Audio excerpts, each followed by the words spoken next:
तो दोस्तों आज की कहानी है हमारे गधा प्रसाद की। गधा प्रसाद जी बड़े मनमौजी और मूर्ख किस्म के इंसान हैं। ये भाई साहब अपनी घरवाली की लात खाए बिना कोई काम नहीं करते। एक बार की बात है, भाभी जी ने इनको कहा कि तुम पूरे दिन घर में खाली बैठे रहते हो, इससे अच्छा बाजार जाके अपनी गाय बेच आओ। बस फिर क्या था, भैया अपनी गाय लेके बाजार की तरफ निकल पड़ते हैं। गाय तो चलती रही आगे आगे और हमारे भैया पीछे पीछे।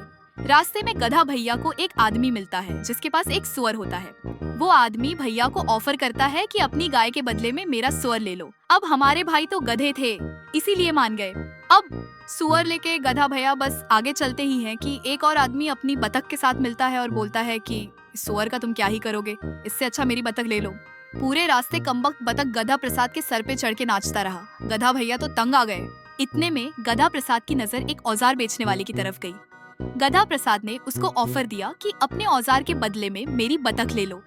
आदमी तुरंत मान गया और उसने अपना नुकीला पत्थर गधा प्रसाद के हाथ में दे दिया। रास्ते में एक नदी पड़ी। गधे ने सोचा कि चलो बीवी के लिए एक बतख ले चलते हैं। उसने पत्थर नदी में फेंका मगर एक भी बतख हाथ न लगी और पत्थर भी डूब गया। गधा प्रसाद अपने सारे कपड़े उतारकर नदी में पत्थर ढूंढने के लिए कूद गया मगर उसको पत्थर नहीं मिला।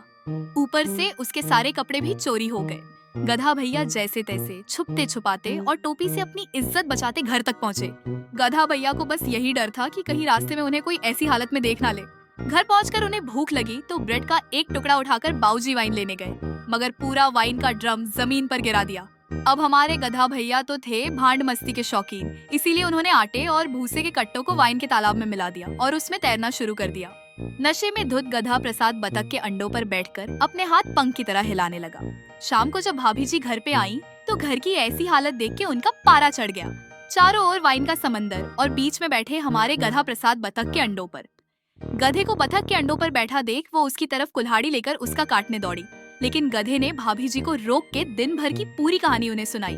पूरी कहानी सुनकर भाभी जी ने अपना सर पकड़ लिया और सोचा कि किस भांडू आदमी से मेरी शादी हो गई। उसके बाद भाभी जी ने गुस्से में आकर गधा प्रसाद को उल्टा लेटा दिया और दबाकर स्पैंक किया।